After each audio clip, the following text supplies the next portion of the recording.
Hey folks, welcome to the Song Podcast. I am Mark. Have always been Mark. Well, fucking Mark. We'll be Mark forever.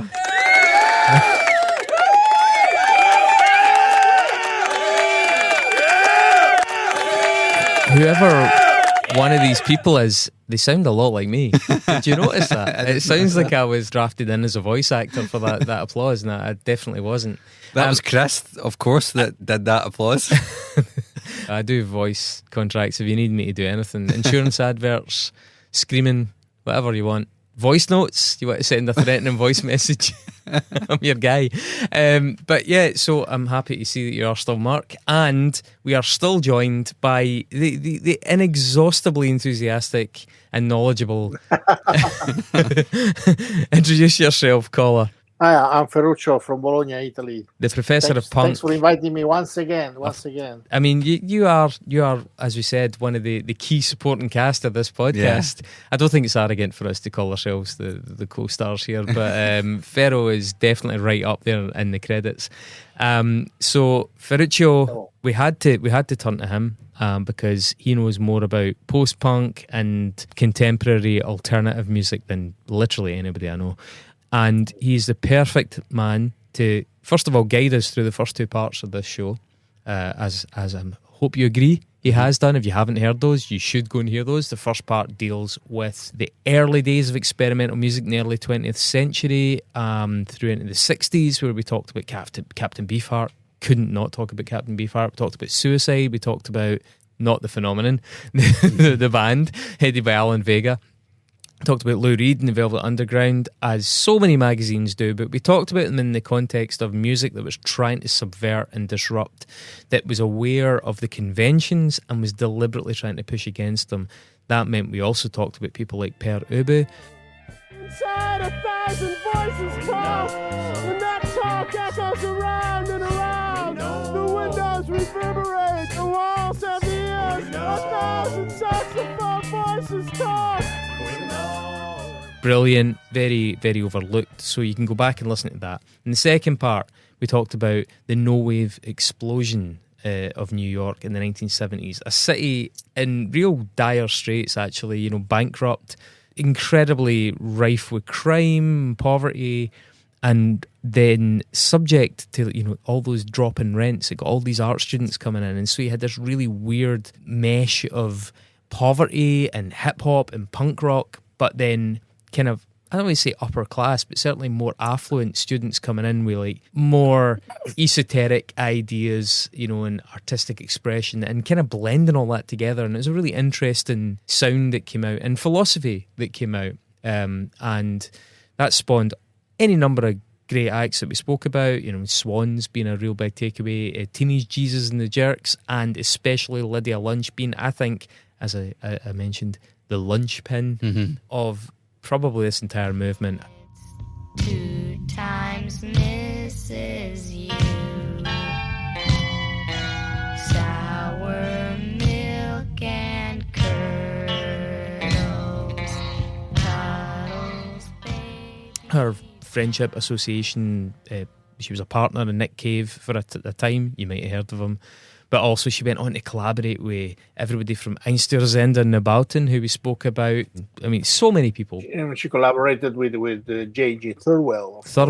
Yeah. Talked about Fetus. So, Fetus, who we spoke about. Yep. So much going on in that no-wave scene, even though it was actually quite a short-lived thing. Captured, really, I think, we would argue, as a result of Brian, just happening to be in the right just place. Just happening to be there. At the right just time, there, yeah. and having an ear for it. So go back and listen to that. What we've been doing is we've been kind of building up to discuss this band, US Maple. And the thing is, the reason that it's taken all this preamble is because US Maple is a very odd musical proposition, because it's really a bit fucking odd to the point of not being that much fun to listen to sometimes.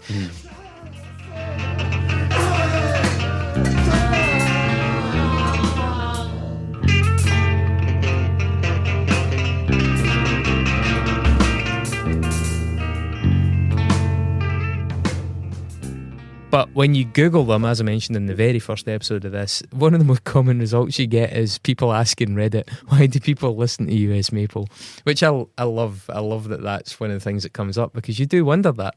As somebody that has become, I don't know if I've become desensitized or I've just warmed to them, but I do appreciate where that question is coming from, and that's why it needed all this qualification, I'm afraid. That's why we had to go to these great lengths to try and unpack where is this psychology coming from for people that are uninitiated to that sort of mindset. Yeah. I think they're a fascinating band. We're going to go into them in a lot more detail now. But as I promised at the end of the last episode, I have a question. And it's a question that jumped up as we were recording the second episode. And Ferruccio's kind of touched on it. You've kind of touched on it, okay? Anti-rock is the subversion via sort of self-awareness and I think I would argue a skill set of norms. What is the difference between anti-rock and post-rock? Okay. Unrehearsed, folks. I'm just springing this on the guys. What distinguishes these things? Now, I feel like frankly, you know. Sorry, go for it. No. Please, Ferro, hit us with your raw thoughts. Frankly, and I always use the term post-rock rather than anti-rock or experimental rock. You know, I never perceived any of these bands, despite their manifesto, being so radically anti-rock as they sometimes claim. Also because I guess that sooner or later, all the elements that these bands brought to the table were incorporated into rock at one point or another. Yeah. So these artists, actually, these bands, these acts, call them performers, call them what you want, they basically went out on an adventure on the outskirts of whatever it was conceived as rock music or popular music in general, and brought back elements that were later sort of incorporated into rock, and that inevitably revitalized the old guy. You know what I mean? Mark, what's your raw take on that question? It's married to the uncle. Hey, had to say it. Anti-rock, yeah. If you have enjoyed this podcast, please like, share, and subscribe. Yeah, so we didn't do a call to action at the start of this. No, but I've just done it now. Yeah. So, Okay. so a band we haven't mentioned so far, which is one of the bands that Ferro had suggested we do research on prior to this episode, was Storm and Stress. Storm of Stress? Storm and Stress. Storm and Stress.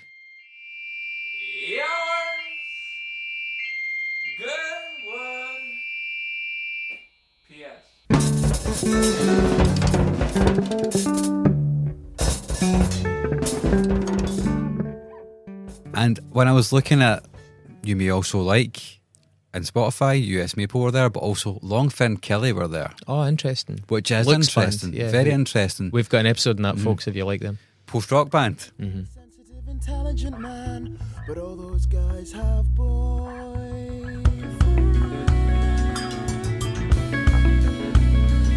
so you have to do. Yeah, I mean, I agree with Ferro, right? I think the clue's in the name, right? You're moving beyond rock, anti-rock, you're moving against it. Post, you're going beyond it.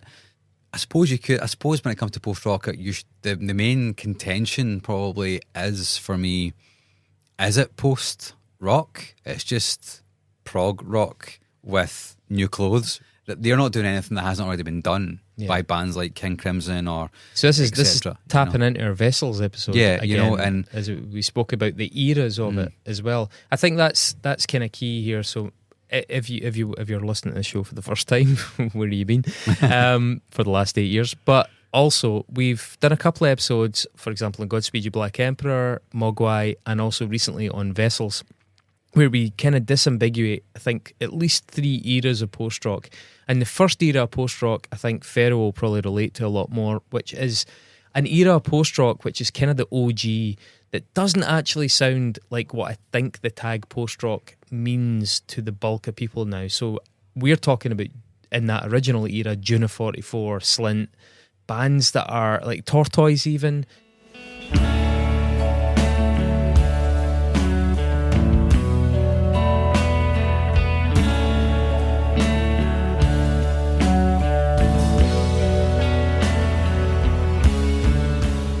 Bands that are still quite sort of like jazzy and there's not a lot of production on it. You know, people like Steve Albini play a big part in it. The second phase of post-rock, as we defined, is where you get into the explosions in the sky, Sigur Rós.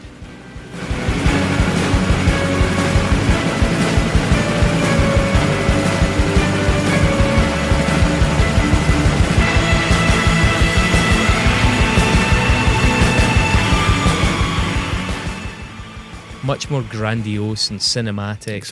Expansive, lots of delay pedal. And I think that's come to claim that label. So when we're talking about post versus anti, I think the original post-rock has a lot more in common with anti-rock. But post-rock, as most people listening to the show probably understand it, is really quite far away from that now. There's nothing really anti. It's quite conventional. We made jokes about how Explosions in the Sky are like the U2 minus Bono half the time, you know. And it's like that original post-rock, though, that first phase of it, Mogwai, early years, Slint, all that lot. What I would say that distinguishes it, and there's a lot of overlap, we'll talk about Steve Albini shortly, and especially Chicago, which is a huge part to play in that. But just at the end of the last episode, we spoke about Throbbing Gristle into Nurse with Wound, into where the musical subversion started to go into like sort of tonal, lyrical, aesthetic subversion. And actually, post-rock to me has none of that. Never had any of that.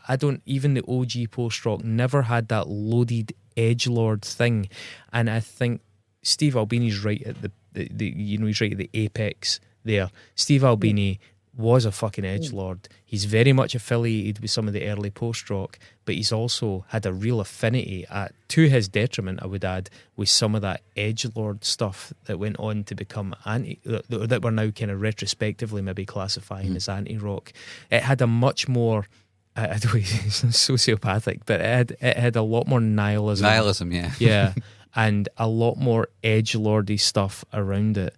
That I just don't see that there in any of the post-rock that I can think of. It was much more neutral, especially because a lot of it didn't have lyrics, or even the stuff that did have lyrics, it was a lot more sparse, so there wasn't that same confrontational content and packaging and dabbling with like the occult and swastikas and, you know, runes and all that kind of stuff that went on in the 80s. So again, totally unrehearsed. Just thinking about it spontaneously on the hoof, you guys have brought it up. That to me, I think, is a bit of a distinguisher there that I think that was not present. I just think that Steve Albini, he was probably a bridge between the confrontational approach of certain post-punk and certain, as we described it, the anti-rock of the early 80s, and what came afterwards, which was essentially more strictly musical. I don't necessarily see it as a negative thing that at the beginning he had this, of course, some of the things he said, he also regretted later in life. We do have publicly. Sorry. So just say we do have 2 episodes on Steve Albini where we really kind of parse through our feelings on the guy, and a lot of them are very warm, but I think those episodes are really worth listening to. If you're invested in Steve Albini, we went to great lengths to really give a clear-eyed, clear-headed kind of account of the man. Yeah, so please go back and revisit those. But sorry, Ferruccio. No, I had the fortune of knowing him personally. I had a chance to talk to him a couple of times, and I always found that he was the nicest person alive. But obviously, I met him at the time of the first Shellac album, already. So when his confrontational attitude, which he had at the time of Big Black, maybe had already waned in a way. But, you know, he was, despite that, even if his public image was sometimes that of an edge, or all the people who knew him since his young age always thought that, always said that he was essentially a very nice person. But he kept this belligerent post-punk, always on the edge thing, because he was part of being a musician that perceived himself as an antagonist, basically. As there was this belligerent approach, which was widespread back then. And in fact, if you take the early noise bands from the scenes like the Amphetamine Reptile label or the early Touch and Go label, they had a much more provocative attitude Cows, Jesus Lizard. There were bands that were We're about to heavy talk on provocation. Yeah, we're about to talk about a very provocative one of those. Yeah, frankly, being a kind of a punk at heart, I mean, I don't dislike that attitude. Obviously, there's some things that I agree with, things that I don't agree with. But, I think a little bit of spice to the Agreed. to Yeah. the attitude sometimes it's Totally. it's also necessary. Also because it's part of the package. Like, he was perceived as being this extreme person in the context of a music scene, a music business that was extremely full of bullshit, basically. A lot of, and he was making from the early beginning when he was talking about. From the beginning, when he was talking about the music industry, I always thought he made a lot of sense. Then, of course, you had effects. In Italy, you say frase effetto, sentences that were like, "Oh, boom," just meant to provocate, or to create still some. Yeah, I mean, without But it was very much part of the scene. I think part of being an alternative musician back then. You know what I mean? Yeah, but some of the things were ingenuities. Yeah, Genius, absolutely. Mhm. But without relitigating him too much, I do think some of his comments undermined his better comments, right? But he is clearly at that crossroads where I think, for me, just throwing that question into the mix, I think he sits right, he straddles that. And I think post-rock didn't have that same provocative content that anti-rock, it's maybe like agnosticism versus anti-theism, or atheism versus anti-theism. There's like a level of provocation and antagonism, that's a great word that Ferro threw into the mix there, that isn't there with one. One of them is sort of like, well, I don't necessarily believe in that, versus I specifically reject that and I'm going to work against it. And I think anti-rock has that provocative quality that post-rock doesn't really have, and it sometimes manifests in the lyrical content, which could also sometimes arguably overstep. Well, two things, right, I want to pick up on. So, first of all, if we're talking about post-rock and we're talking about anti-rock, why is industrial rock not also part of this conversation?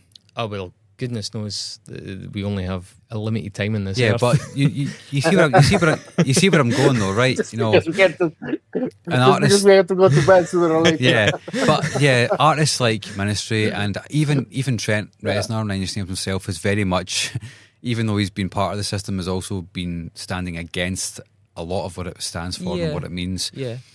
And industrial rock is interesting because it pulls in a lot of disparate elements that you wouldn't necessarily think would be part of it, like dance music and electronics. Goodness knows we're going to go down a massive fucking rabbit hole. We are going to go down that, But all I'm going to say is, well, then you're talking about how Big Black influenced Nine Inch Nails, and you're back talking about Steve Albini. So I think there's no question, and we spoke about Einstürzenden on the last episode. We spoke about Throbbing Gristle. We spoke about Fetus, massive influence in that scene. So there is a through line there, and hopefully we've established that.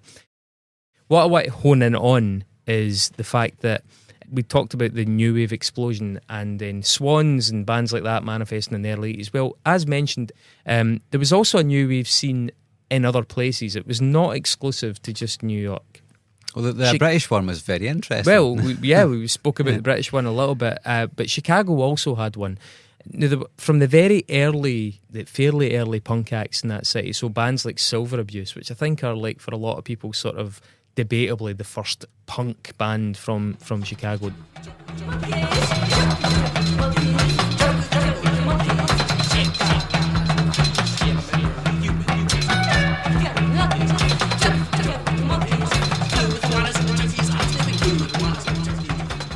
Members of that band went on to spawn Big Black, who we just mentioned, and Naked Ray Gun. Big Black is the vehicle via which the world was introduced to Steve Albini and that entire pantheon of acts that he's affiliated with, and the mentality behind it, the ideology behind it. That led into Shellac, and Shellac are synonymous with the 90s noise rock explosion, and Chicago was undeniably at the heart of that. That Chicago scene included a very caustic noise rock band called Shorty.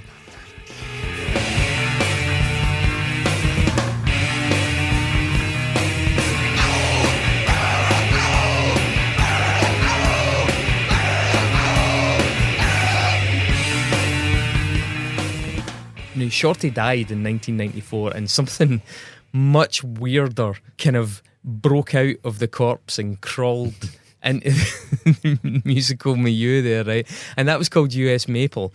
We'll come back to Shorty though, because they do deserve a little bit of a detailed mention. Can I just say something really quickly? Yes, please. So, Alkaline Trio, not at all related to any of these bands. Name checked US Maple in the track Goodbye Forever. Exactly.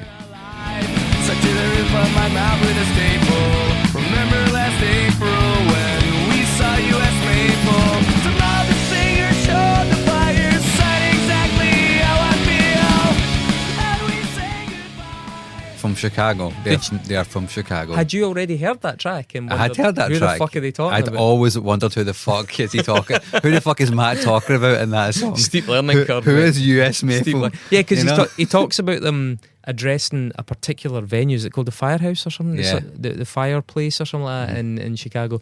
Anyway, US Maple, formed properly in 1995 off the back of Shorty and another band, featuring Al Johnson on vocals, Todd Riman on low guitar, Mark Shippey on high guitar, and Adam Vida / Pat Sampson being the main drummer on drums. Ferro, did you and Carlo ever divide the cut guitar duties into low and high guitar?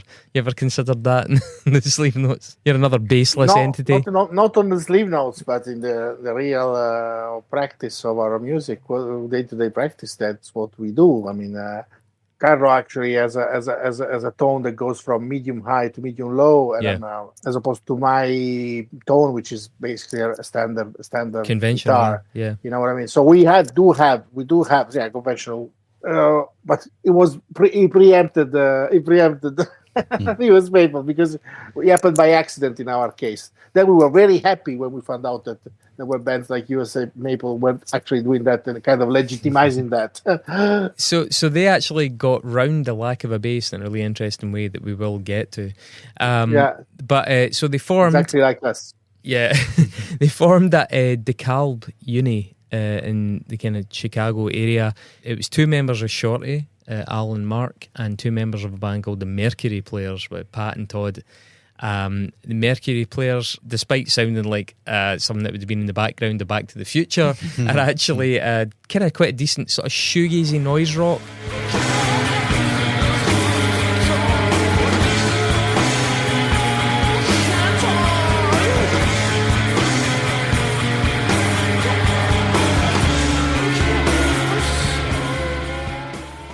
I don't know a lot about them. I've listened to them. They're fine, absolutely decent. I'm a big fan of Todd Riman from that band, and he's spoken brilliantly to the variety of publications. He did a really good interview with the Quietist that I'm going to quote from fairly often here. This is Todd Riman talking about their origin. So he says, "Our origin story is the four of us were in two different bands that were winding down. Al approached me sometime in 94 about starting up something new, and I was eager to try that. After a false start with Jim Kimball, who I think the likes of me and Ferruccio will know from Mule and the Jesus Lizard and the Dennis and Kimball trio, Al suggested Pat as a drummer. Once we gave it a shot, there was some noticeable chemistry. I was still goofing off with bass, but I wasn't grooving on just being a bassist. I did have this ugly-ass carving guitar with stereo outputs dedicated to individual pickups, and it was easy to modify. On a whim, I strung it with two bass strings going to one pickup and four guitar strings going to the other, and then did my best to intonate it. I brought it to a rehearsal and plugged it into a bass amp and a guitar amp. The reaction from the bandmates was emphatic. This was our sound. The problem was it was a total bitch to play. Those limitations quickly turned into assets, though, as our mission was to chart a new course, and I'm putting inverted commas in that for anyone not watching. We didn't have much of a PA in our rehearsal space at first, so we actually never heard Al's vocals or what they sounded like until he started tracking in the studio in Memphis. When we heard the playback, it didn't sound like the aggressive yelling stuff he'd been doing in Shorty at all. It sounded like fucking Snagglepuss on a bender.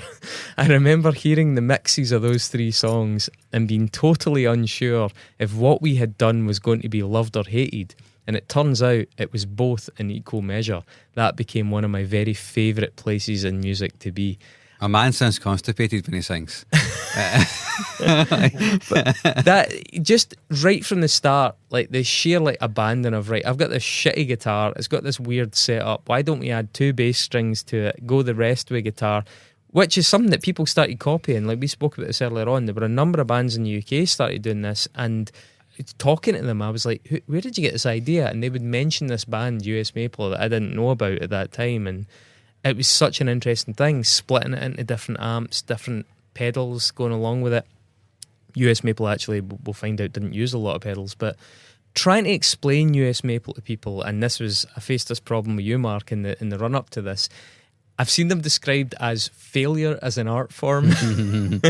I get a writer called Michael Little for the Vinyl District, wrote a great bit when he was reappraising the album Talker, which came out in 1999. He called them perhaps the most innovative band of the late 20th and early 21st centuries. He said, the now defunct Chicago Quartet seemed to be playing a radically skewed improvisational noise rock akin to free jazz, but in fact they were doing just the opposite. Every one of their disjointed songs was meticulously constructed down to the tiniest detail. The problem is they sound wrong. Songs are supposed to have a beginning, middle and end. But if you listen to a US Maple song, the beginning might be in the middle and the end might be in the beginning and the middle might be in the other room. Right, so... Yeah. Are you questioning whether it's rehearsed? No, I'm questioning the person that's written that. So... we've had the fortune/misfortune, I guess, depending on who you speak to, of doing bands like the Paper Chase and Dazzling Killmen and bands like Dun Just Gate Plan that we like, and bands that fuck with conventional song structures. Post-rock bands also included in that, frankly. So when I listened to US Maple, I was kind of a bit like, oh yeah, this is awkward, but it didn't make me go, this is A, bad, or B, super weird. But that's a desensitization thing in my part. I think a wee bit, yeah. Approaching it from that perspective. Yeah, I get it if you're coming from it completely out of the blue and you've only loved AC/DC for your entire life. And like, good reference. Yeah, totally. You're like, fuck, this doesn't really work. But actually, if you just sit down and like think about it for like a minute and a half, it kind of does work in some ways. Deliberately doesn't work in other ways, which is, like I said, deliberate, of course. But yeah, I think I said in the first episode, deep groove. That if that's not taking you through the songs, then I don't know what the fuck is, really, you know. So that's the way that I viewed it when I listened to it. Didn't say I enjoyed it, but you know. But Mark, the feeling you got, you know, of somehow saying, okay, this is not entirely breaking new ground, I think comes from what I was trying to say before. I mean, bands like US Maple, when they came out in 1995, were completely, I mean, unless you had been brought up on a diet of exclusive Red Crayola, Captain Beefheart, and all the people we mentioned before, they sounded completely new and different. And they now rock music incorporated some of those elements, you know, and that's why maybe they don't sound as new as they used to someone like you, who is used to listen to a lot of contemporary rock bands. But back then, I can guarantee that it was something really incredible. And I remember I got the tape of their first album to review for a music magazine I was writing for back then. And I remember feeling seasick. Like I mean, this record made me feel seasick. Like actually, why is this record making me feel physically sick? You know what I mean? Because no reference. There was no point of reference. Like as you said, you know, the middle was in the beginning and the ending was somewhere else, and you know, and the next song reminded of something that I heard in the previous song, then went somewhere else, you know, and there was a moment where things were about to explode, but the next second they were muted down again. There was no reference, you know. There were no points, nothing you could latch onto that you could grasp. But at the same time, it was incredibly fascinating. There was something moving inside this music. As you said, it's the groove mostly.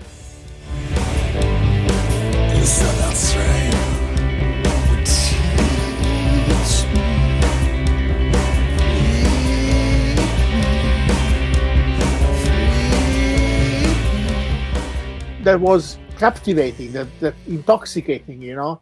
And I wanted to listen to that again and again.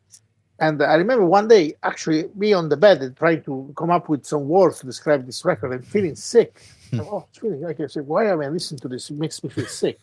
It does, it's completely alien stuff. And I rarely had this feeling. I have listened to a lot of strange music in my life, and but the feeling that that first US Maple album made me feel was completely new. I mean, I never got to that level.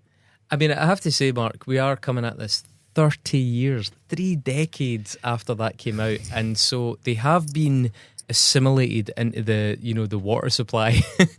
Yeah, I mean, I think my contention is probably not as clear as I maybe made it first seem. So, Ferro, I guess when you came to it, you probably hadn't have really listened to No Wave and bands like Beefheart and the Pop Group. Yeah, I listened to some of that. I mean, I wasn't completely, but still, it was. I guarantee it was pretty radical, unsettling. Yeah, I'm not saying it's not radical, but like the path has been laid. I see for them. The road has been paved for them to travel. My contention is that they did something different. I think a lot of the bands that we spoke about, I mean, especially Beefheart, I talked about. You can hear similarities in little bits of what they do. Talked about, like, there's one track, that track Laughter by Per Ubu, for example. You can really hear bits of them there, but they created a cohesive identity around something that hadn't been done, and actually what makes it really unusual is that so few people have actually even done it since.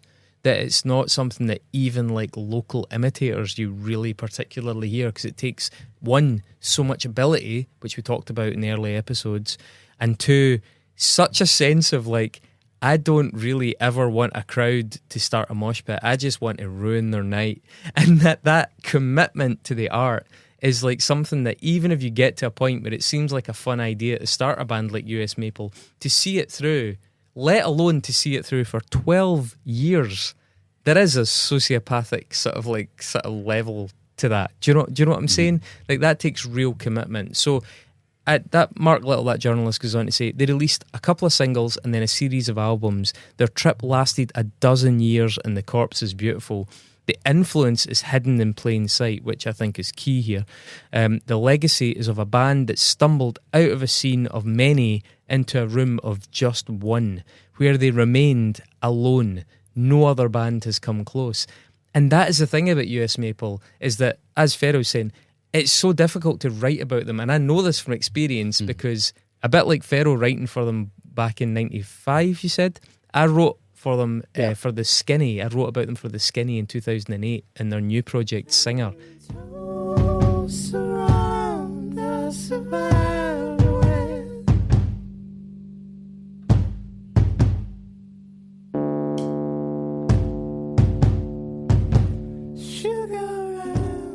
And without knowing it, the only reference I had was US Maple. And so I compared the guy from US Maple to US Maple. I'll talk about that shortly. So we talked about Steve Albini. There's a great quote from Steve Albini, who's a fan of the band, who appears in a little film about them.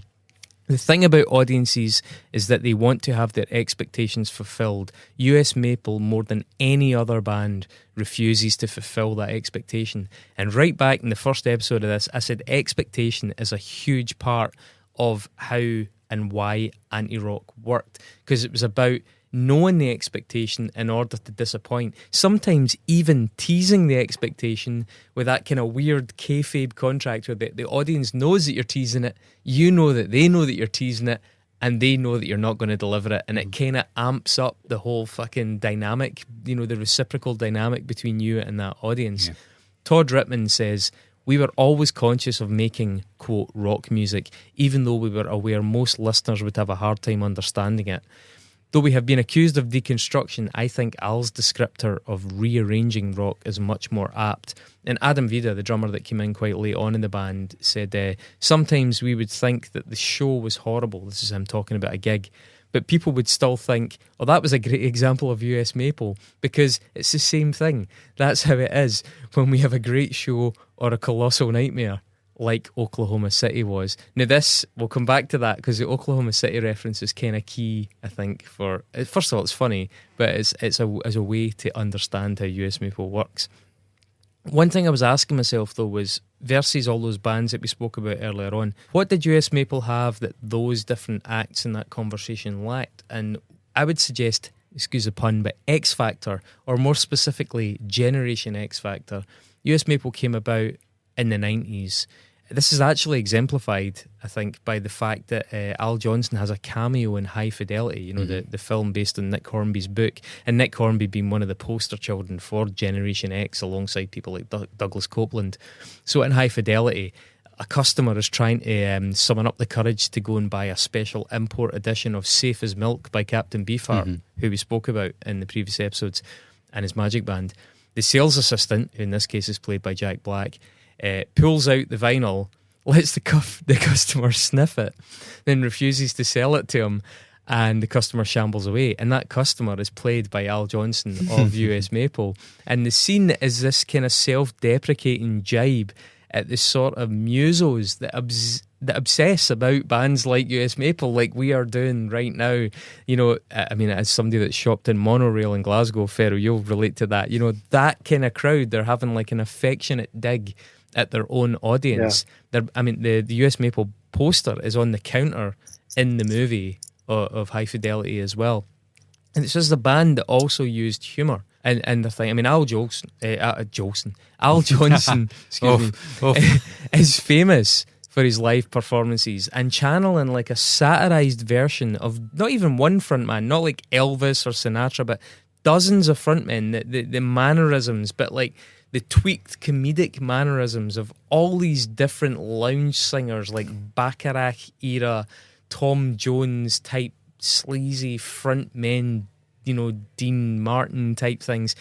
And he also, I'm sure he doesn't intend it, and I'm certainly sure that the band don't intend it, but he brings to mind the Future Islands frontman whenever I see him, but not on purpose. Like, I think the Future Islands guy has a lot of the mannerisms of Al Johnson, but without the irony necessarily of Al Johnson. And Al Johnson, for anyone that's not familiar with him, I would describe him as equal parts maybe demented Sam Rockwell meets Bill Hicks meets a bit of Bob Odenkirk when he's doing like a deranged Saul Goodman. Do you know what I mean? You might like Sam Rockwell in The White Lotus. A wee bit, yeah, but also Sam Rockwell in Choke, and also Sam Rockwell. Sam Rockwell when he's losing his shit, basically. Yeah.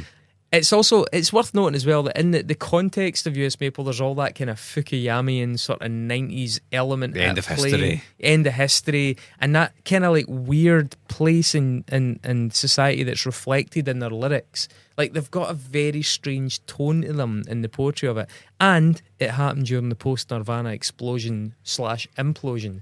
So there was all the promise, Nirvana, everybody, suddenly alternative bands are getting signed, and then it all collapsed, and there was all the disillusion that went along with that. And that was very much felt by the scene that Shorty came from, for example, the band that birthed US Maple. Before we leave it too far behind, I do want to just give the account of the Oklahoma incident, because it is a bit of a teaser, right? So the Oklahoma incident, as relates to US Maple, is referenced in the wee documentary about the band. It prompted a lot of speculation, and I think it was Al Johnson eventually addressed it in an interview with a blog called Winterviews. So the question that he gets is, was there a city or a town that you played where you completely emptied a venue or were forced to quit yourselves? And Al replies, you asking me suggests that you've heard about the Oklahoma City incident. Well, let me say this. Xanax and hard liquor crippled this show within about 2 minutes. I have to say that Todd and I were primarily responsible for this train wreck. Mark was full of Maker's Mark, and poor Adam Vida was on cleanup crew that night. I remember 2 things. Chasing a cockroach whilst eating a Snickers bar outside the venue before the show, and then tumbling off the stage in beautiful slow motion. I heard Todd collapsed onto the drum kit and then proceeded to walk through the venue's glass door. The last image I can conjure up was when I was searching for Todd after the show, thinking we hadn't started yet, and confronting him at the van. His face was covered in blood, and I kept saying, let's do a good show tonight. Let's kick their asses. And he just looked at me and calmly informed me, like, dude, the show's over. Dude, it's over. And people were debating around me whether to call an ambulance. And I also remember then lying down flat in the middle of the street while all these people took snapshots. And holy Christ, I wish I had one of those snapshots. What hurts me most in retrospect is that the minute we hit the stage, a stripper from the club we were drinking at prior to the show walked into the venue about a minute before the Fall of Rome, handed me her number on a scrap of paper, and it read, "I want to see you after the show. I'm having a barbecue." A barbecue at 3 a.m. I'm so sorry I missed that. So that's tremendous. That's the flavour of US Maple. There's there's a character and a comedy that I think isn't there, or at least in a lot of the anecdotes around like the new wave movement, around that sort of like, you know, them criticising Brian Eno and being very self-righteous. Like there's a levity to Al Johnson in particular. Yeah. That seems to really help the product and the message that they're trying to say. And it does come as part of that 90s Generation X sort of thing. Now, to just qualify that, I need to just pay a bit of attention to Shorty, where they came from, and some of the controversy around that. I'm very mild, I suppose. But Shorty was 1991 to 94, in my opinion, an exemplary Chicago noise rock project.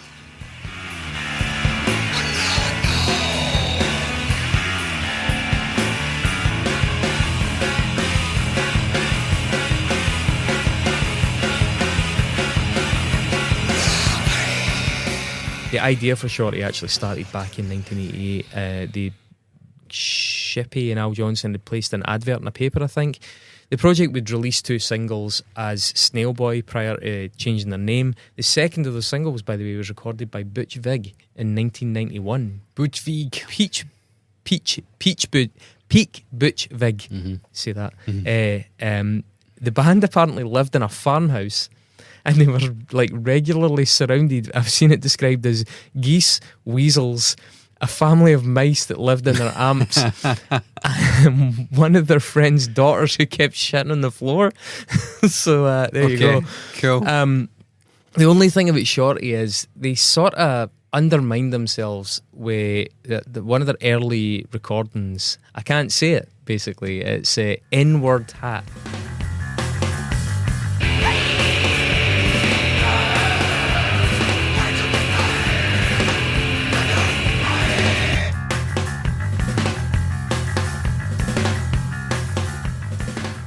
The track also appears on Thumb Days, which is their debut album, which is a brilliant album.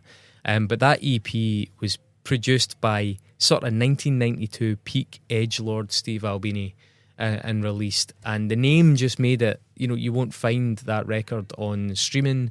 It's become like a bone of contention. When you read Reddits, people are like, I'm reluctant to recommend Shorty because that's a bad look.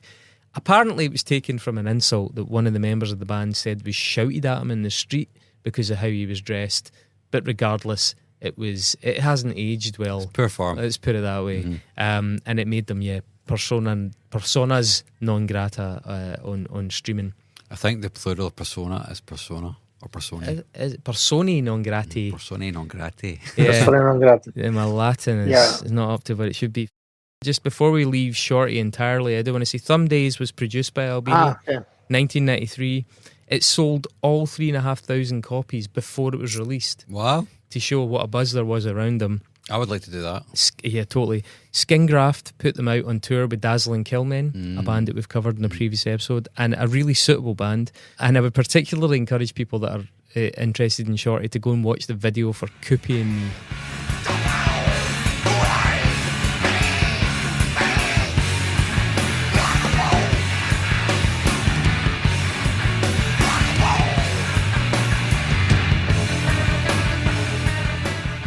Right, so this is a single that came off Thumb Days. The video is a low-budget masterclass, and it really pivots on Al Johnson's personality.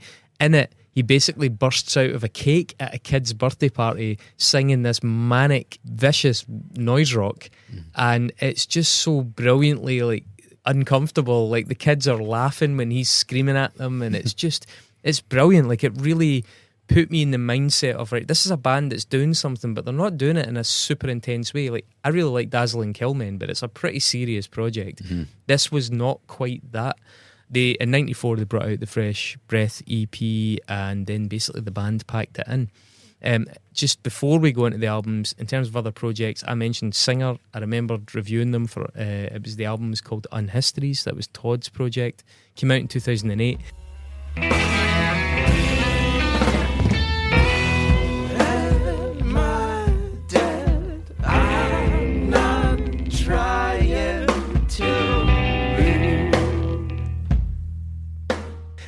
Looking back in my comments, I said, Unhistories slouches nonchalantly into view like some nihilistic collaboration between TV and the radio and US Maple. Well, what a fucking groundbreaking reference that is, Chris. You're a fanny. Absolutely. I mean, to be fair, I don't think the press release explicitly mentioned who they were. That's probably deliberate, yeah. So there you go. But yeah, I mean, I was a fan of it though. I did like it. It was a tough listen though. The one I would single out, and I'm not going to go into detail on it because I absolutely insist that we will do an episode about them before this podcast runs its course, is Dead Rider. Now that you know how it ends, you know how it ends, you know how it ends. You got your friends on the flare. Which is the posthumous project that Beyond Even Singer that Todd Riman got into. Now I've actually put Dead Rider on a couple of times. I fucking love this band. They've got an album in particular called The Raw Dents that I think is astonishing. Make a love life, keep you fed when the fan gets hit. All the children for the flavor come and say, is you gonna hide? Did you put your Astonishing. It actually reminds me, having listened to DNA from that No New York thing with the synths, the way they used to spark synths and that, it reminds me a bit of that. But it's an absolutely wonderful album. I played it before as we were setting up, Mark, and you made comments about the Bowie-esque vocals, and I think he really plays on that. The pointed stick points to the sky.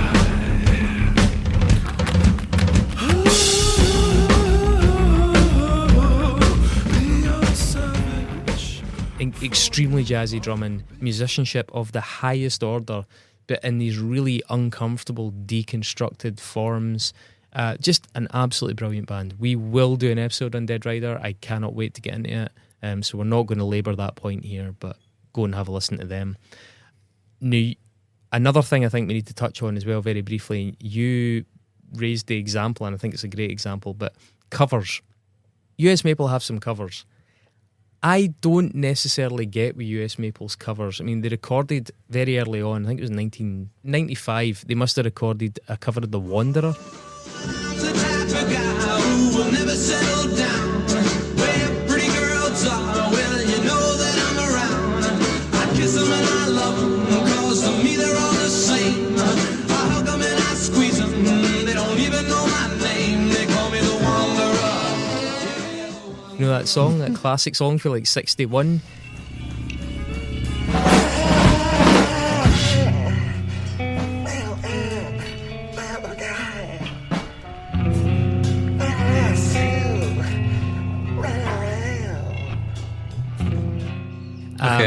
And I think something different happens. Kind of on brand, weirdly, I think. See, when US Maple do a cover, I think it crosses into irony to a point of it feeling a bit trolly and a bit goofy and maybe a little bit cheap. Like, that's something that I don't think they're necessarily guilty of. And when they do a cover, it becomes just a little bit too tongue-in-cheek for me and a bit silly. And I think it undermines a lot of what makes them good. Certainly that one does.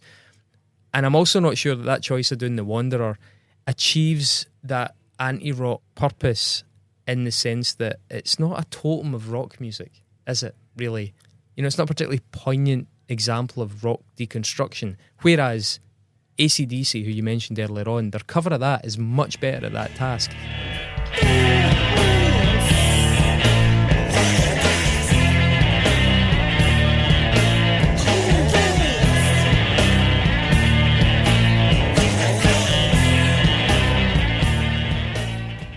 The they love AC/DC. Ferro, you talked about that. You know, the embrace of AC/DC and Motorhead as these archetypal rock bands. But what they do with that has a lot more impact as a result, because it's affectionate but also satirical in its own way. And I think it just achieves a lot more. It's more musical as well. I will say they also do a cover of Lay Lady Lay from Purple on Time that is probably too respectful of the original for a lot of US Maple fans.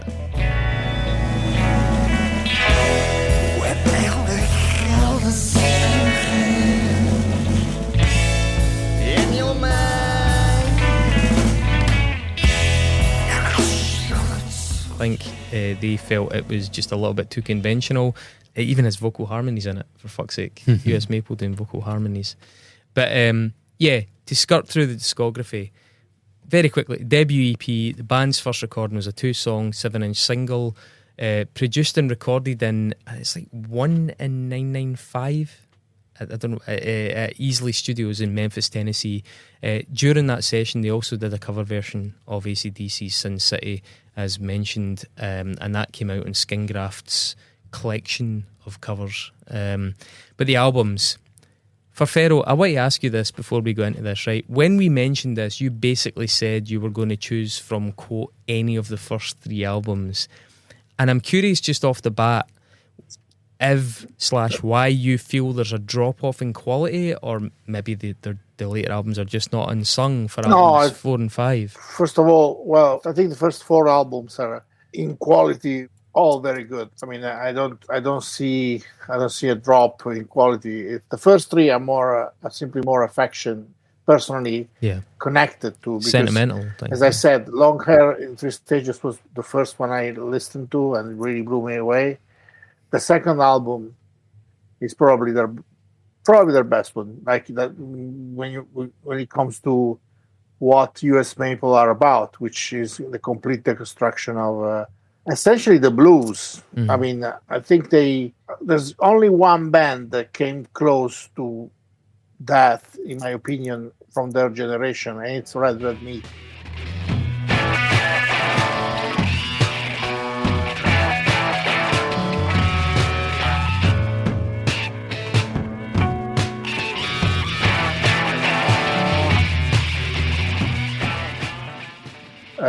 The Red Red Meat album, There's a Star Above the Manger Tonight. Yeah, I think it's the only comparable reworking of the blues that has such a gravitas as Sang Path Editor, which is an absolute masterpiece. I mean, I think it's an incredible album.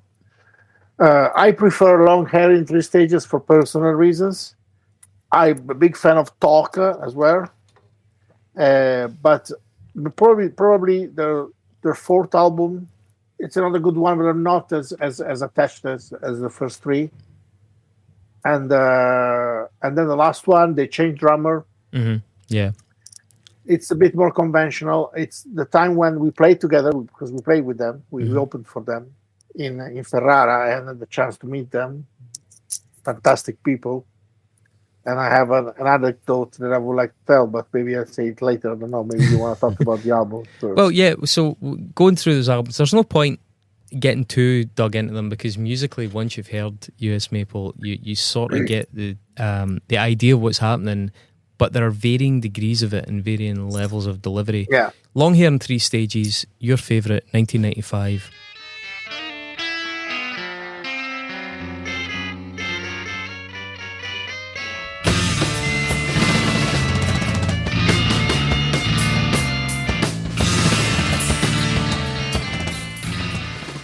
Band recorded it late in 95 at Illinois Solid Sound Studios. They did it in 6 days. The vinyl pressing originally includes a bonus track and a handmade sheet metal jacket that was actually manufactured by the band themselves. They went on a 6-week 12-country Euro tour, did a John Peel session off the back of it.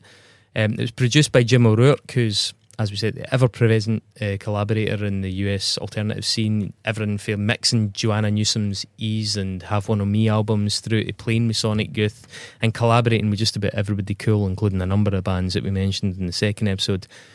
Todd Riman, talking to the Quietus about that album, said, our first album, Long Hair in 3 Stages, was put together quickly in maybe 8 months. We were serious about doing something that broke away from the indie rock conventions we were a little tired of. We would all come to rehearsals with ideas and knock them together, or apart sometimes. If it made us laugh and sounded cool, we went after it and tried to squeeze the rock from it. Mm-hmm. If Mark Shippey isn't the world's most musical noise rock guitar player, he at least gives that aspect of his playing more thought than anyone I know of.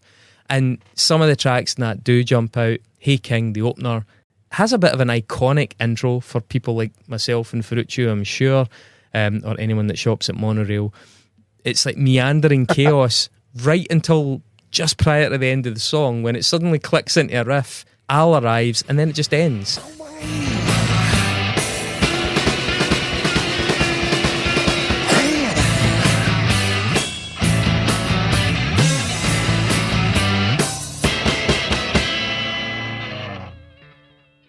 So it's pretty much the sort of subversion that could be expected for the next decade, right off the bat there.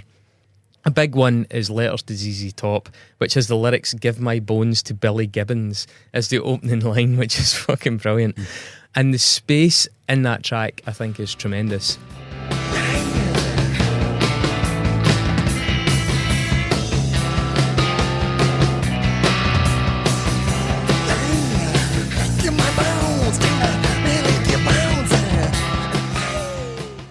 It's so well panned. If you're listening in headphones, the way it's arranged in stereo, it's very alive, and it also manages to combine chaos and structure in, I think, probably the band's best ratio. Tracks like Magic Job, I think it tries to hide the fact that especially the low guitar in that is hooky as hell, like really hooky, but they try to bury it under a bunch of nonsense.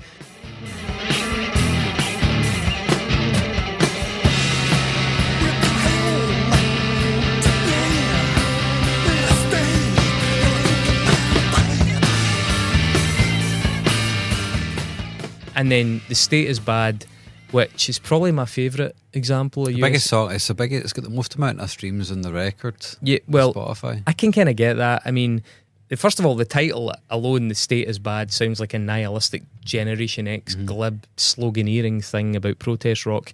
The bratty way that the song both does and doesn't get going, just to be a pain, I think is brilliant, because I mean the drums just stop and then start and stop, and I think the lack of ceremony every time the drums reappear is just actually quite funny.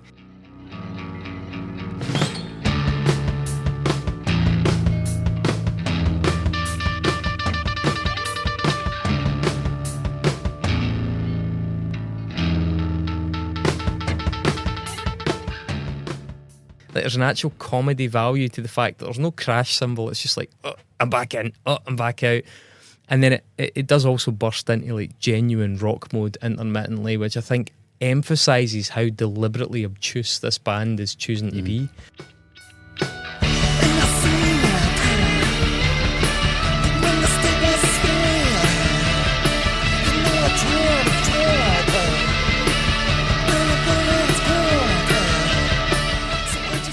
And Todd again has spoken about that track.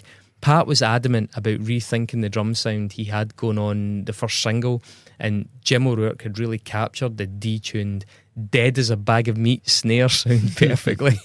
Most of the music we were previously involved in had these lively drum sounds and huge natural ambience and pingy snare sounds with lots of overtones.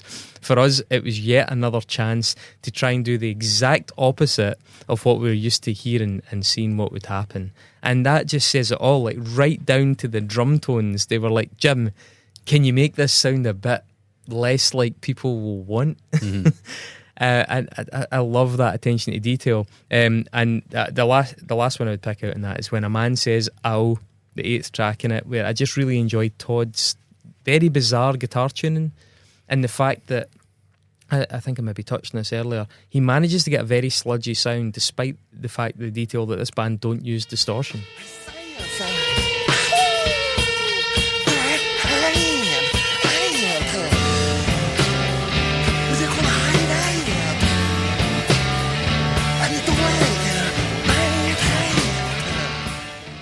And even that was a way to like piss people off. They were like, oh, should we use it? No, let's not do it. Let's just keep it clean, because it sounds like it should be distorted, because all the noise rock bands were playing similar things with tons of gain and maybe even chorus, and this band were like, no, let's Actually just... makes it sound more horrible. It does make it sound more horrible by making it naked.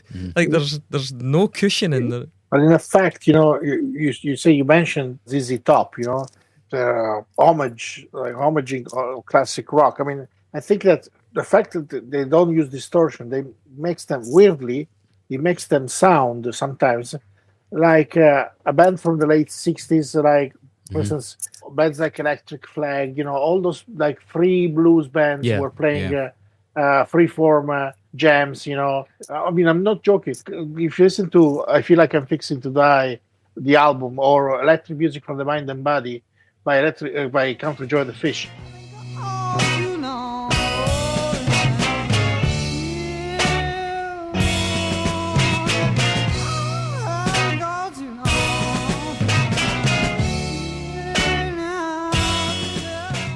The tone of the guitars sounds incredibly like US Maple, which is, you'll never, but it's there.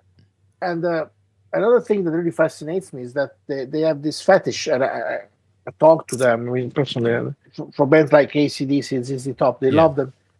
And I think that they recognize some kind of rigor in the way these classic bands who have sometimes been accused of having one sound, and keeping that same sound for the whole career.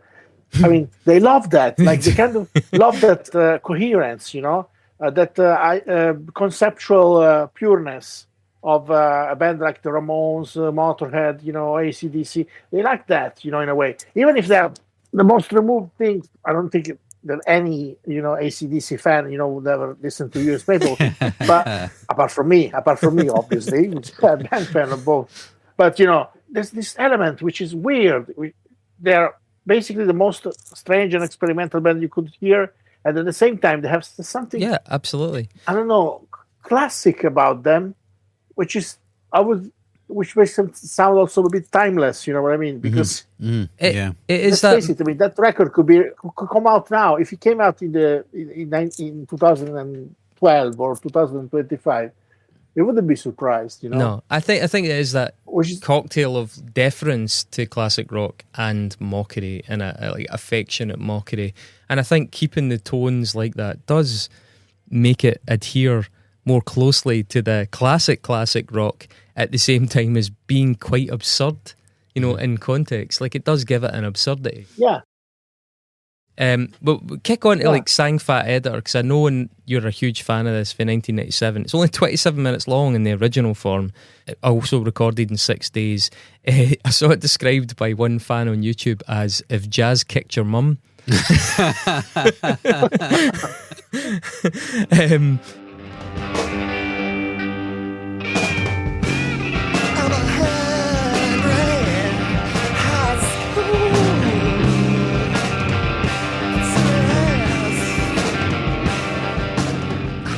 I think it's kind of the black sheep of the US Maple family, and it's interesting to hear your take on it, Ferro, because it places low on most fan lists and it's absent from streaming. I mean, it's still unmistakably them, and I'm pretty sure it's loved by like the actual established fans, especially given the impenetrability of it, that they must really warm to that. But I think it maybe lacks even the pseudo hooks of the predecessor album. And yeah, I don't know, I find it a harder album to like as a result. Todd's spoken about coming back to Damn It, the first one on it. A Glutton for Punishment, I chopped together a second, even harder to play guitar-bass hybrid. I had an old Telecaster which I converted to stereo, then cut a nut so it had 5 strings, 2 bass and 3 guitar. Then I took it to a local luthier and asked him to put quarter tone frets between the regular frets on just the guitar half. The guitar is an abomination, but through sheer determination, a handful of songs were written and performed on it. Coming back to Damn It is the first one. Every song that uses this guitar was inspired by a riff that came from it, as opposed to trying to fit the guitar's sound into ideas that someone else had. And this album is hard work as a result of that guitar being fucking hard work. So, let's go back a little bit here. We did an episode on Bader Meinhof. Good friend of mine, Andy, was on that. He's got a guitar where you can actually change the fret size and positions on it. It's a thing you can actually get now. Yeah. Which is wild. And this is, he probably likes US Maple. It sounds like a band that he would like. Yeah. But yeah, if you get fan fret guitars now, there's like so many things which make guitars weird and cool and interesting, you know. This is a whole episode, it's microtonal, yeah, sort of microtones, very yeah, fetishized now. Totally, yeah. And it's that to me is quite interesting. Like I would never do it myself, could probably never play it myself either.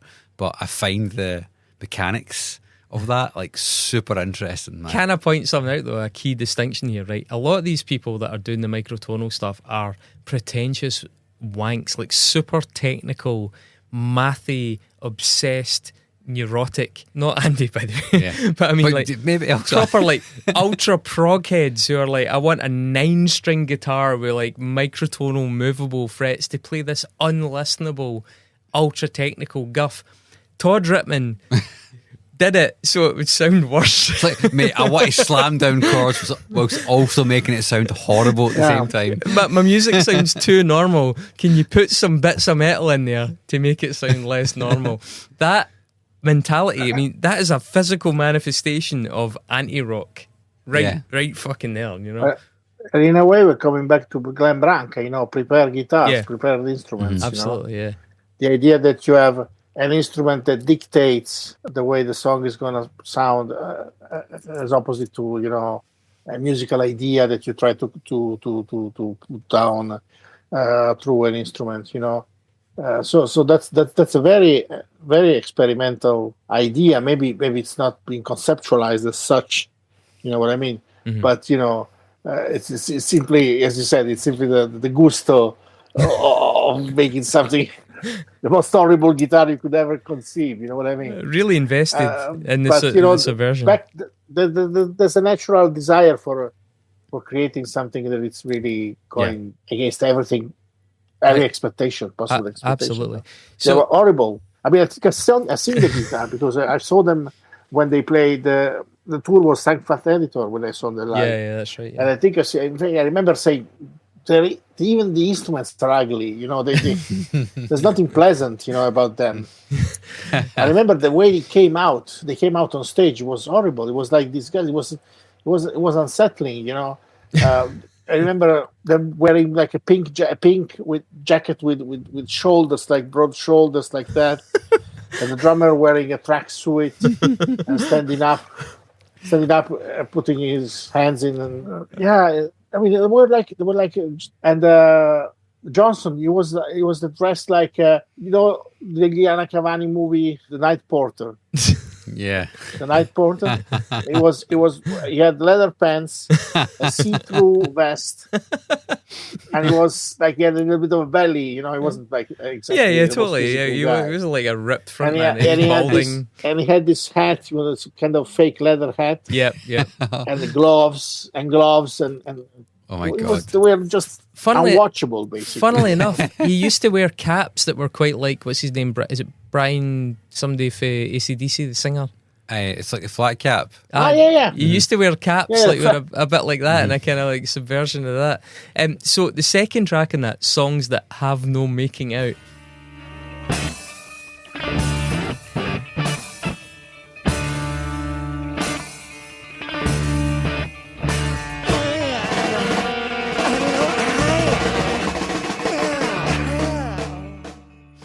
Todd had a really good bit on that as well, right? So if you're listening to this, here's a great insight. Making a record start to finish in 6 consecutive days is grueling, to say the least. You work for over 10 hours a day with no days off. Jim O'Rourke, was also always working on his own music after our sessions. One night he asked if Phil could take over with some aspect of the overdubbing while he took a nap. So he laid down on the industrial carpet under the console, pulled his jacket over himself and was instantly asleep. We all continued to work. At some point his snoring became intense and exaggerated. During each of the recording sessions, there would be a couple half-baked ideas that got tracked. Sometimes they'd get used. We had one of those half-baked ideas in the reel, so someone had the idea to record Jim snoring over the song. By the time he woke up, we were already working on a different song. A couple of days later, we were mixing late into the night, and someone suggested playing him the, quote, new vocals. He sat down and listened intently to the whole song, and he started into a very diplomatic but negative critique of the vocal idea before he actually realised what was going on. Which again, the levity of the whole project just shines through there.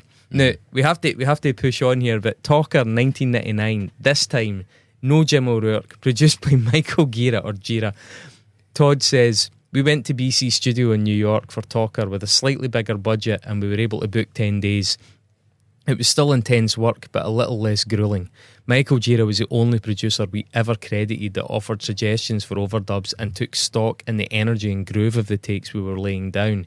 He was always the first one to say we had to do another take.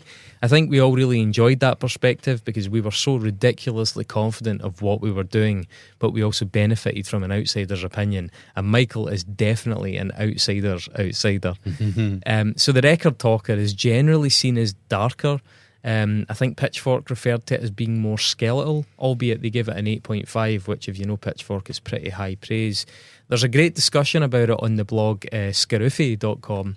They do more than just strip rock music down to its basic elements. They dissolve those elements in a lattice of unmusical gestures.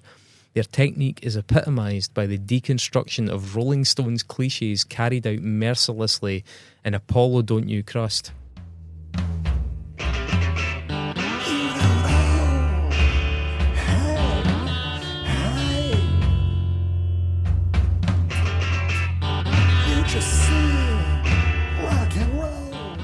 Formally impeccable in its rendition of the science of musical flaws and faults, this album is a genuine confession of love for what they hate.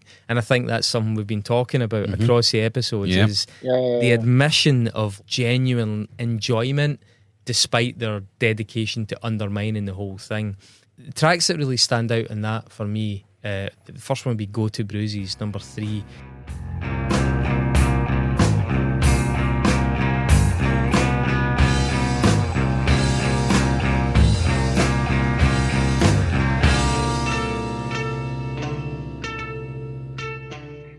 Musically and sonically starts a lot like Slint. It's a reasonably accessible track, actually. It's pretty thumpy with some cool vocal grooves. It's probably the easiest one to listen to on that record. It's too can't poke. Go to the silence. You don't have fighter. You're a piece of snake. Todd, talking about it, said it was another Telecaster song. I wasn't trying to be smart with those quarter tone frets. I just wanted another. Really? I just wanted another option for ugly in my hands. It forced me to play very simply if I wanted anything listenable to happen. And I think another one on that one that stands out is Stupid Deep Indoors, the 7th one, which is them at their most probably uncooperative and very languidly jazzy.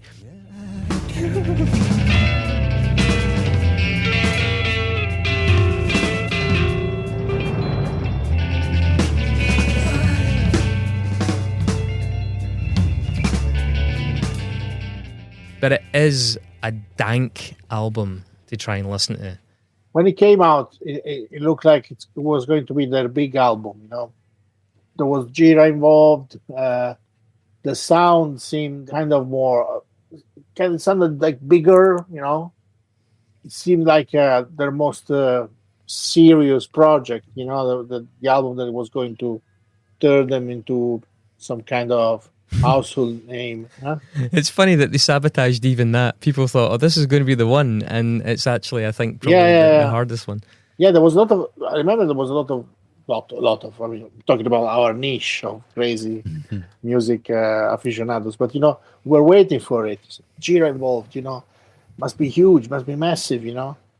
And it wasn't. I mean, it's a good, I mean, I like it very much, you know. I like all the albums, but, you know, it wasn't the record that brought them to the level of notoriety or fame, but, you know, even of respectability. I mean, they were still considered a niche band even within the the post-rock, let's say, milieu, the post-rock scene, you know. Yeah. And it was very hard for them to actually establish themselves. They did a big tour with Pavement No, sorry. after it as well. I think that was like seen as being. They did. It would have been a breakthrough. I think. but Yeah, but it wasn't. no, but it wasn't. It was, yeah. True to schedule though, they followed it with Acre Thrills in 2001, and Acre Thrills was a bit of a different thing.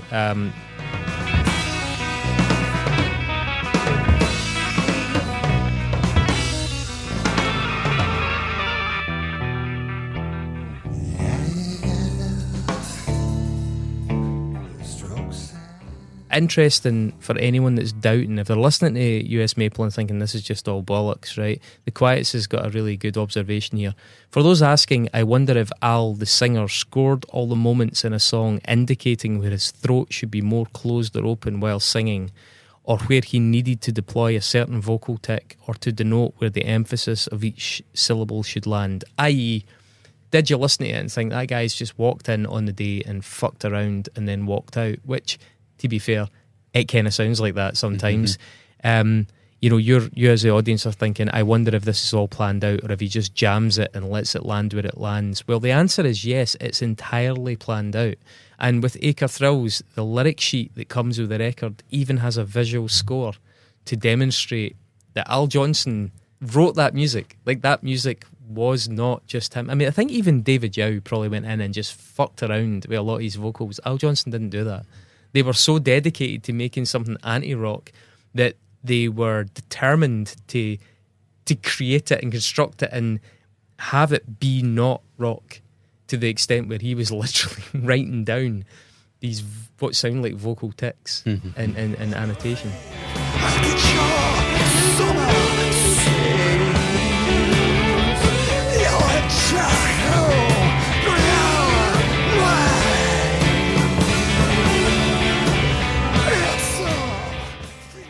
Todd was saying, and yeah, this is where he brings up Pavement. He said to the Quietus, after Talker, we toured with Pavement for 6 months as their opener, getting shit thrown at us and relentlessly heckled night after night. After the first 2 shows, we settled in and started enjoying being hated by over 2,000 alternative rock fans and usually appreciated by less than 75 weirdos every night. It was never our aim, but being the heel was something we related to in that context. We recorded Acre Thrills at Pachyderm recording in Minnesota with Brian Paulson, and it's where In Utero was recorded. And Paulson had made records we all knew sounded fucking incredible. We were on a mission, and by God, we were getting somewhere. So there was a sense that this band was actually growing, despite how fucking weird this music sounded. There's actually a 30-minute Acre Thrills film that documents the making of the album. For a lot of people, I noticed on the lists and discussion forums, this is their favourite record. You can definitely hear a slightly more obliging structure at play in this one. I saw that it invited some comparisons to an atonal Don Caballero, which is, there's a bit of merit to that, and I think that even suggests there's more planning to it, because Don Cab are a very technically lauded band.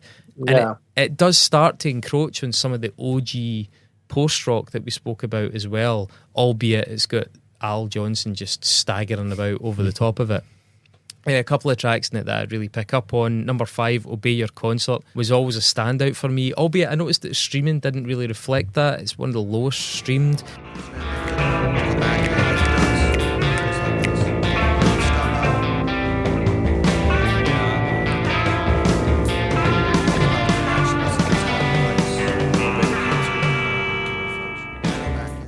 There's a droning low note in that tune that I just think gives it a really doomy feel that I really liked.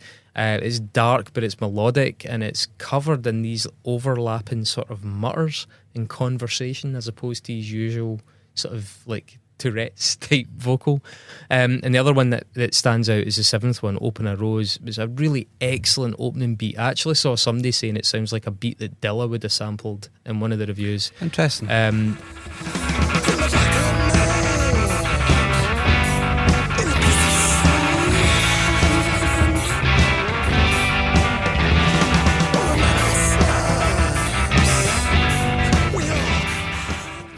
And Todd had said to the Quietus, Pat Sampson's singularity is in full effect here.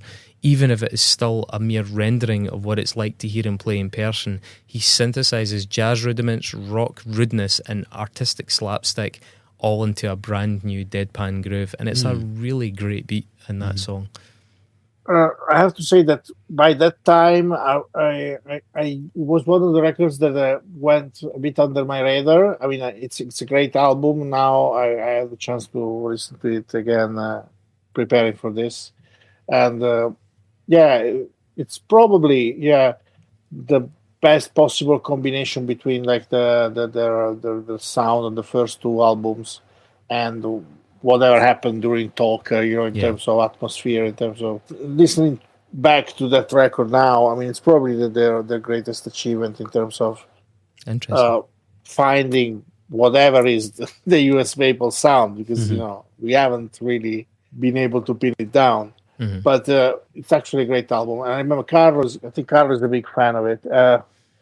I have to say that by the time I was listening also to a lot of different bands, and so they weren't at the center of my attention anymore as they were on the first three albums. Yeah. But I have to say that I really re-evaluated that album in preparing for this podcast, and it's a great album. And it's aged pretty well. Probably, if I had to, it's aged really well. It's probably if I had to make a list of my favorite albums now, it will definitely be if not in the first position, but pretty high. So it all gets a bit controversial though, because 2 years later, again on schedule, they brought out Purple on time, and it was on time. It was 2 years later. They had a new drummer, Adam Vida. Apparently, Al and Pat had been flatmates as well as bandmates, and they'd basically just got sick of the sight of each other and had fallen out over flat stuff. So basically Pat just was like, I'm out of here, man, I'm out of the band. Adam took over. Adam had been in an alt country band prior, and I think I've seen some comparisons of his playing to like Wilco, in the way that Wilco would sometimes have unconventional time structures, but the overall playing was a bit more conformist. The record was met with some suspicion by existing fans. It got 6.6 in Pitchfork, for example. It was considered a bit too normal to be US Maple, but still it was way too weird for the Pavement crowd.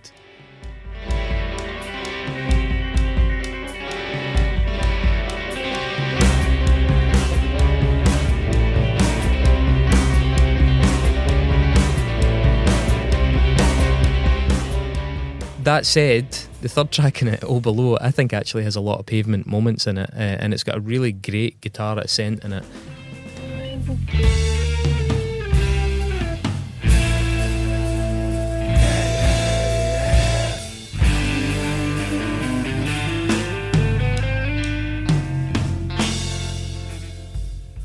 The first one in that one, Milo Shocker, is probably the one that most merits discussing. It's very direct for them, and I think it's a strong bit of music that stays bizarre but dials back the awkwardness a little. That's right. Teach me and reach me and ease me. It is definitely way more accessible, and it's probably, for me, among the most musically rewarding and enjoyable, like plain enjoyable. Certainly, this is probably, I know it's an unfashionable opinion, but I think Purple on Time is, for me, their best album since Long Hair in 3 stages. Because generally speaking, US Maple is a better idea than it is a listen.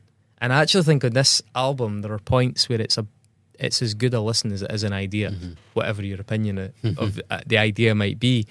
I think it is definitely a bit easier on the ears, but I think it's underrated. There's an attitude in the audience that it's a little bit too mainstream. It's a very qualified term when you're talking about US Maple. I think it's actually a pretty good record. I think it just, people didn't expect it, but hey, there you go. US Maple just went, they're trying to like defy all expectations. Well, there you go. Their audience got too comfy with them making atonal stuff, and they got a little bit less atonal, and their audience took the hump. Well, isn't that ironic? Absolutely. It was the album we played with on that tour, Yeah. which happened to be the last tour they ever did, because I think Yeah. they disbanded the next year. And they were still chaotic. That's the album with the Oklahoma City incident on it. So I mean, they were still fucking wild. Oh, okay. When I saw them the first time in 1997, the St. Pat Editor tour, the charisma that they exuded was incredible, you know, and that drummer, Pat Sampson, was such an incredible sight, you know. Yeah. He would stand up and go for a walk in the middle of a song. They descend in his pocket, then rush back to the drums and play another part, and then go away, and then, you know, and then go talk, whisper something in the ear of the singer while he was singing. So, you know, when I saw them that show impressed me so much that, you know, when we played with them, it was slightly more conventional. I mean, it was still a great show, and I agree with you. I think that album is probably, I mean, it should be my favorite album, because, you know, as I said, I'm a rock guy. You know, I love like songs. These experimentalists. You know, these guys who go on the fringe, because of what they bring back into rock, which is the love of my favorite music ever. So I love them for what they do on the fringes, on the outskirts of the galaxy of musical innovation, and they come back and they give us ideas, you know. So I should love this album. Unfortunately, I wasn't paying attention as much as I should have around for the last two albums. So again, it's been a pleasure to listen to it again now. And I think that in the next few months, in the light of this podcast, I might reconsider my classification of the USB. I mean, long hair will always stay my favorite because of so many things that happened. Sentimentality, you know, with that album, you know. Honestly, I think if there was to be a criticism of Purple on Time, it's not that it's too conformist to still be good. It's that actually the second half of the album just is a little weak in a traditional sense. Like, the better tracks, the more interesting stuff is earlier, and the attention can kind of wane in the second half. It's not conceptual for me, the criticism. It's simply just a poorly balanced record, and it's you know, the second half is a bit lower quality overall. But no, I mean, I think it's really interesting. Well, look, the conclusion for me on this, and by the way, there's a quote that I really want to throw in here, because I think it's really key to us appraising this. Al Johnson, when he was challenged about what is US Maple, made a really interesting comment. He said their mission or their goal was, quote, to erase rock and roll entirely from our collective minds, then set out to devise a working method for reorganising rock and roll, keeping what we felt were its most important core elements. And that is like that. I mean, you talked about a manifesto. How many fucking bands have a manifesto? I can't help but fucking love that about US Maple. And that a level of detail and skill, and that it all compounds to be like, this is why they were the only band that really sounded like that in that generation. So, in conclusion, I actually find US Maple weirdly soothing, because it so rarely tries to hook you in or manipulate you. You know, it happens and it leaves me feeling emotionally unmolested. Do you ever get that thing where you just tire of music completely for a period of time? Especially if you're down. Okay, so, I mean, who needs more emotional tumult? Who needs more emotional manipulation when you're already maybe grappling with something and you're upset? I was chatting to Vicky, you know, another co-host, contributor, recently. We were talking about this. So much music, when you think about it, is about being emotionally manipulated, right? Angry metal, techno beats that are meant to get you moving, hip-hop bombast that's meant to like fire you up, sweeping arias that are meant to stir the soul, I guess like even like tropey punk stuff that's meant to just get you in the mood and get you bouncing. It's all an attempt to elicit feelings and movement, or both. We're all doing it. I mean, I'm a musician. Ferro, you're a musician. Mark, you're a musician. We all do it. That's part of our mission, is to try and relate emotion and communicate and elicit these sort of reactions from our audience. But sometimes I think, as an autonomous human being, you just want somebody to get out of your head. And I think actually repetitive beats and dynamics are designed to tap into the really innate human instincts we have for, you know, rhythm and harmony and even dissonance. Like, dissonance creates a feeling in us. You know, it's used in horror very, very deliberately. And US Maple are doing something. It is expressive, it does have a message, but it also rarely sinks its fingers into those private parts of your brain that you have limited control over. You know, that reptilian brain. And that's refreshing. I feel like my reptilian brain is unmolested by US Maple. They respect my personal space. Everything they do is in the higher functions of it. And I like that. I can listen to US Maple when I can listen to...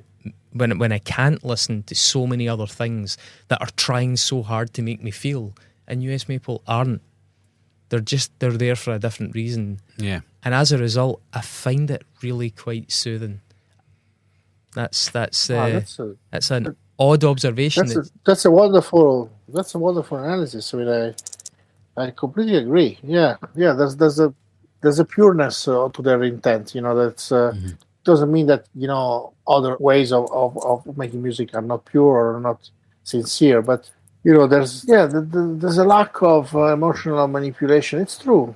It's absolutely true. I mean, it reminds me of Jean-Luc Godard's cinema. You know, when I was studying cinema at the university, I had to study Jean-Luc Godard for 1 year.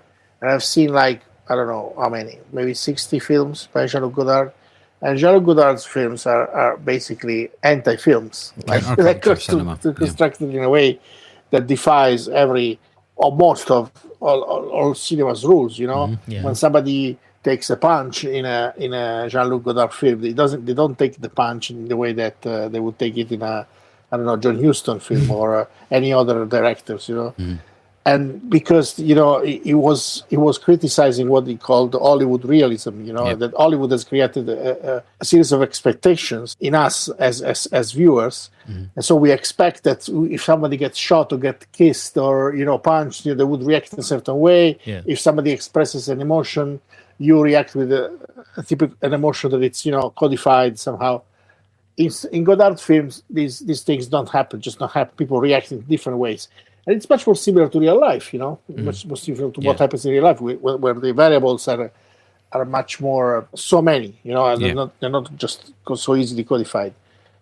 And when you listen to US Maple for long enough, and then you come back to traditional, let's say, you know, traditional rock music, you kind of feel the same. Because when I at the end of my Jean-Luc Godard course, I couldn't watch Hollywood films for like 3 or 4 months because I was so used to this different way that, you know, I wasn't accepting certain rules and regulations, certain, you know, cause and action and reaction, you know, cause and effect rules that were engraved in me as a viewer since I was a kid. And what they do, US People, they cleanse you, they clean you for a while at least from these expectations, you know, from these emotional expectations also that we have, you know, from music and other forms of art. And for a while, it's refreshing, as you said. It's relaxing.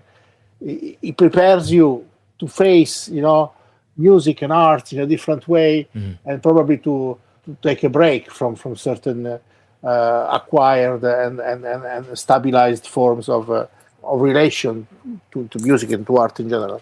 That's a very interesting, very intelligent observation. So, Mark, you're the virgin terrain here. Ferruccio and I are both fans of this band, and so we've had a chance to reanalyze our feelings on it. But like, this is, I think, the most challenging music I've put your way for probably a few years on the show, and I'm curious what your takeaway is, just because it's so different. I didn't find it. Aren't you tired of torturing Mark? Aren't you tired of torturing this guy? I've got a special list of torture albums. As people who listen to this podcast know, I'll always find something to like in the music that we have put in front of us. Whether I enjoy the whole thing or not is largely irrelevant to this whole exercise. For US Maple, they're a very, very interesting band. You know, doing different things rhythmically, texturally, tonally. Yeah. For me, I find I don't know if rewarding is the word I would use, Yeah. but I think intellectually stimulating is probably the best way of putting it. Well, I really tried to couch it in this conversation about, you know, no wave and stuff to see if that helped. Not so much helped, 'cause I didn't want to lead you to a conclusion, but just to see if that recontextualised it in that it's not just a weird sounding band. Like, there's a lot of thought, there's a lot of time, there's a lot of like emotional, well, not emotional, but intellectual energy invested in what they're doing that I think's easy to miss for a lot of people who just hear it in passing and they're just like, Well, as a musician myself, it's really easy for me to hear it and go, oh, I can see what they're doing here, in the sense of like that's kicking against something. Like, if you actually try to make properly atonal music, it is literally unlistenable. This band are not unlistenable. Yeah. They're a hard listen, yeah.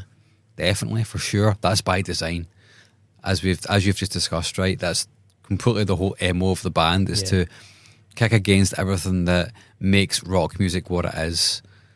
But there's things in there, and they know that themselves. You've got to have a hook at some point. Well, that You quote know? that said from Al, you know, we set out to devise a working method for reorganising rock and roll, keeping what we felt were its most important core elements. And that's that groove that you spoke about that's unavoidable throughout their catalogue, that Absolutely. glues it together. The Yeah. whole thing makes it make sense. Absolutely. The groove is probably the most important thing for me, because I wasn't expecting to hear something like that. Yeah. You know, a deep rhythmic pull.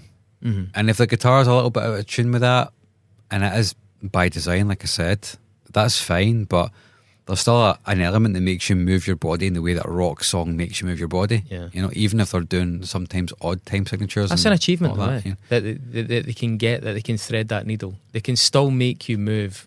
They've found that point where you can still connect with somebody despite all the other ingredients kind of pushing against it. I rather think that even for all they would say that they're trying to do everything that's not rock music, there's still the part of them which is so deeply, like you were saying, Ferro, as well, it's so deeply ingrained in them that they enjoy that music that they can't Fully there's separate. a part of it they can't completely pull away. Otherwise they'd be playing jazz music or something else. They'd be playing something that was not, Or just Yeah. doing like You know. fucking harsh noise. Yeah, exactly. you know. And that's admirable. And so I guess maybe when they have those conversations, they're like, well, if that is the feel, then we lean into that feel. But then maybe we do something else elsewhere with a different instrument or a different vocal, and then we kind of start pulling it apart that way. There was never really a point when I was listening to it where I'd go, that drum part doesn't make sense, or that bass / low guitar part doesn't really make sense. They're locked in, right? Yeah. It would be complete cacophony if it was not. Yeah. You know, and they use the high guitar, the actual guitar, and the vocal to demarcate that kind of different part of it. You know, Yeah, and the, I think that's the character and the humour tends to come from the higher register, and then the low and the drums do have a groove in them. Yeah. yeah. I mean, I see that as a really net positive result. You know, that you've grappled with the kind of unsavoury aspects of the band and the tough bits of it, and it isn't the easiest thing to ask. But The thing is, man, like that wasn't hard for me to get to. yeah, You know what I mean? That was the first thing that I was drawn to. It was like, oh, right, that makes sense to me. Everything else is like, oh yeah, I understand, I see that, I get that, totally makes sense. But no, if something's working and clicking, then that's by design, and that's kind of, like you said, that's admirable. You're taking X and going, fuck that.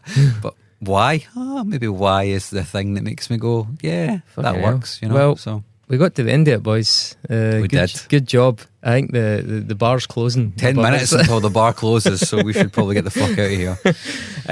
Ferruccio, you've been extremely generous with your time tonight, mate. Thank you Yes, so much. thank you. No problem. My pleasure. You got a cold pizza for breakfast. Where do you find somewhere where you can talk about US Maple? Yeah, that's There's true. no- That's true. You know, only on Unsung. Only on Um, Unsung. So very much Thank hope you, guys. we'll have you My back pleasure. on soonish. I give you time to recover, but then get you back for another subject. Really appreciate you guys engaging with that. So that one, I knew it was a tall order, but it's appreciated. So yeah, let's adjourn. Mark, I'm not even going to say what we're doing next week Because you have no idea. I'm probably going to need time to recover for this session. But Yes. But if you enjoyed this episode, please like, share, subscribe, all that good stuff. please Unsungpod.net. consider subscribing and have a look at our record club, because that helps everybody. It helps us, it helps the bands, and it's a little treat to yourself. So go and check that out. And at the very least, if you're watching us on YouTube, out of respect to our magical surrounds, subscribe. Yes. Hit the wee button. And one final thing, you should check out Cut, which is Ferro's band. Cut. Who are excellent. Not a lot like US Maple, very rewarding, very emotionally manipulative. Yeah, that's our business. We manipulate people. That's how we got so famous. That's how we got so famous. All right, guys. Thank you. Speak soon. See you guys. Goodbye.